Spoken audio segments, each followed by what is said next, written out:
Mensaje para ti. Decir no a la guerra es la mejor medida. Esta tía es simple, mecanismo de un botijo. ¿Simple? Hablemos de cosas simples. Una simple foto en las Azores provocó una crisis económica, un atentado con 200 víctimas y un choque institucional. Una simple decisión del gobierno de Aznar provocó simplemente la mayor manifestación que ha habido en la historia de nuestro país con el no a la guerra. Es muy fácil manipular un corte cuando se sabe que el gobierno de España lleva trabajando desde el primer minuto para hacer frente a esta gran ira. Una guerra que no avalamos, condenamos y que cuya duración nos va a impactar directamente. El no a la guerra no es un simple eslogan, es una postura humanitaria, política, social y económica que vamos a seguir defendiendo. Le pese a quien le pese, porque simplemente es estar en el lado correcto. El presidente del gobierno, Pedro Sánchez, sigue causando furor a lo largo y ancho del mundo. Palabras pronunciadas por el presidente del gobierno durante el cierre de campaña del Partido Socialista en Castilla y León se han hecho virales a lo largo del mundo. Y es que apenas le han bastado 44 segundos de esa intervención para encender el debate político y viralizarse en redes sociales. En especial, se hacen eco fuera de España, y uno de los últimos en reaccionar ha sido el periodista estadounidense Dave Keating, corresponsal en Bruselas y autor del libro The Owened Continent. Lanzaba este contundente mensaje desde su cuenta de X. Un mensaje para la presidenta europea von der Leyen y el canciller Merz. No se puede apoyar a quien incendian el mundo y luego culpar del humo causado por el fuego. En una época en la que la mayoría de líderes europeos son tan pusilánimes, Pedro Sánchez realmente destaca. Por supuesto que vamos a poner todos los recursos del Estado al servicio de la gente para protegerles de una guerra, la de Irán, que no avala el gobierno de España. Y le digo a la derecha y a la ultraderecha, que no pueden estar apoyando a quien incendia el mundo y luego quejarse del humo que provoca ese incendio. Que no se puede sorber y soplar al mismo tiempo, y que la medida que más vidas salva y menos onerosa tenemos es que digan no a la guerra para que esta guerra acabe cuanto antes. Trump de repente decide entrar en guerra con Irán, ¿vale? Y Pedro Sánchez decide no estar de acuerdo con eso y le impide utilizar las bases militares que hay en nuestro país. Y con esto Pedro Sánchez, de una manera muy patriota, digamos, reclama la soberanía española. Y con esto ya se me da en la cara de Elon Musk, de Donald Trump y de la ultraderecha en general. Porque esto sí que es ganar la batalla cultural. De repente, si ellos nos roban el punky, nosotros le arrebatamos la bandera. Pedro Sánchez ahora mismo podría utilizar la frase esta de propaganda que se usaba en el franquismo, la frase de España es la reserva espiritual de Occidente. Ahora mismo Pedro Sánchez podría decir esa frase. Ahora mismo Pedro Sánchez podría decir es el Estado de Derecho, amigo. Parafraseando también en estos momentos Pedro Sánchez podría salir del baño, darle la mano a Donald Trump y vacilarle y decirle tranquilo que es agua. En estos momentos Pedro Sánchez podría agarrarle por la solapa a Donald Trump y decirle, mira, te comento. Oh, no, por favor. Es que el rollo es que nos estamos dando cuenta de que ser español es algo que le queda ya cada vez más grande a la derecha. Les regalamos las pulseritas y las banderitas, pero cuando empieza la fiesta de verdad, no dan para más. El patriotismo de los fachas es, nunca mejor dicho, pura fachada. La paradoja es que Pedro Sánchez se ha convertido en la reserva espiritual de Occidente. Que todo el valor moral de defenderse contra la guerra, de poner sobre la mesa cuestiones que además fueron fundacionales en la Unión Europea y en la Carta de Derechos Humanos, colocar en el epicentro de la moralidad a nuestro país, cosa que toda la prensa internacional ha entendido. Uno hace un repaso por cómo observan en este efecto boomerang que está lanzando Donald Trump, cuestionando a Pedro Sánchez y convirtiéndole en su alter ego en el otro lado de la balanza.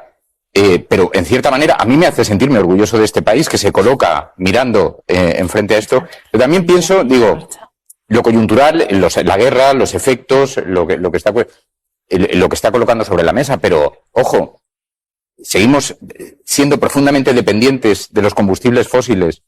Estamos viendo cómo son capaces de poner la economía global patas arriba, en un país donde hemos defendido las energías alternativas, la soberanía que nos da no depender de combustibles que además generan países que normalmente tienen unas estabilidades políticas bajo mínimos.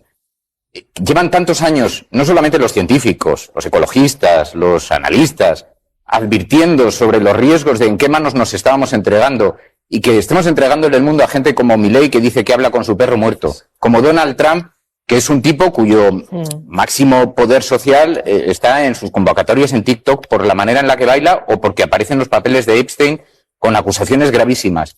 Que nos estemos entregando a este mundo, a mí me resulta como escaparate profundamente decepcionante y creo además que debería servir de alerta para este país que está también, tiene tendencia a entregarse a manos, digamos, un poquito sospechosas ahora con todos estos salvapatrias que vemos con tanto espacio en los medios, ¿no? La paradoja es que Pedro Sánchez se ha convertido en la... que por cierto tiene más pinta de ayatola que ningún otro.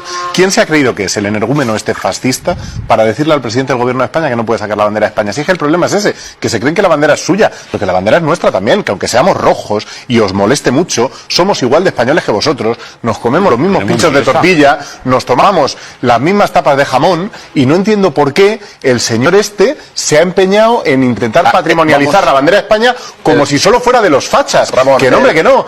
Y además el presidente del gobierno de España, al que la mayoría de los españoles ha elegido para que sea presidente del gobierno de España, tiene más derecho que nadie a llevar la bandera. Y además le pone el escudo. No hace esta cosa preconstitucional que hace Abascal de ponerla sin escudo. Onore a España y al premier español Sánchez.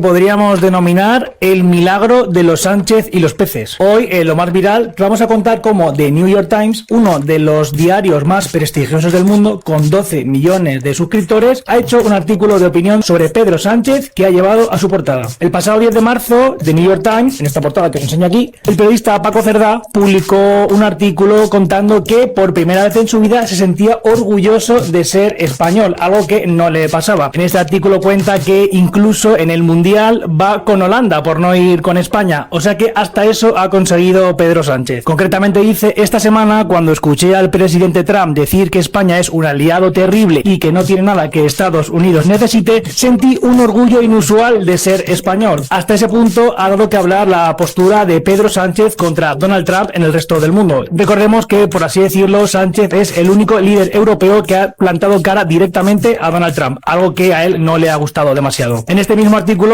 Paco Cerdá recuerda por qué tenemos bases de Estados Unidos en España. El presidente Eisenhower puso bases en suelo español con la condición de permitir que el franquismo siguiese vigente. Es decir, que esto supuso que Estados Unidos ayudase a Europa en pleno auge del fascismo, pero dejase apartado a España. Por último, pone de manifiesto que en esta ocasión España dijo no, concretamente no a la guerra. No soy ingenuo, es muy probable que el señor Sánchez tuviera consideraciones que iban más allá de los valores, la legalidad y el humanismo al adoptar esta valiente postura, pero aún así valora positivamente el hecho de que España, en este caso y para muchas personas, esté en el lado correcto de la historia. A la guerra. No a la guerra. Not to war. Señora von der Leyen, su responsabilidad no es declarar obsoleto el orden internacional. Su responsabilidad es defenderlo. Una intervención unilateral militar que no está basada en el artículo 2 de las Naciones Unidas ni tiene aval del Consejo de Seguridad de Naciones Unidas. Si aceptamos que las grandes potencias pueden bombardear cuando quieran, entonces el derecho internacional deja de existir y volvemos a la ley de la jungla. Que o apoyamos el derecho internacional o dejamos de creer en la Unión Europea como existe. No es nuestra guerra, es una frase que han repetido Alemania, Reino Unido, Italia, España y que la Unión Europea al completo está coreando. Europa no va a entrar en esta guerra pese a las amenazas de Donald Trump. María Escolar. Sí, porque tienen claro que los próximos pasos que pide Donald Trump amenazan con meternos de lleno y Europa entona ahora de forma unánime, no quiere entrar en esta guerra, no es nuestra guerra, no están claros los objetivos, es la posición que defienden desde el primer ministro británico hasta el canciller alemán. Ahora de forma muy crítica se alinean con la postura española de pedir el fin del conflicto armado. Estados Unidos pide a todos los países que entren en esta guerra y Europa dice no. Esta no es nuestra guerra, dice Kaja Kallas. Europe is not part of this war. We have not started this war, and the political objectives are unclear. This is out of NATO's area of actions. There are no NATO countries in the Strait of Hormuz.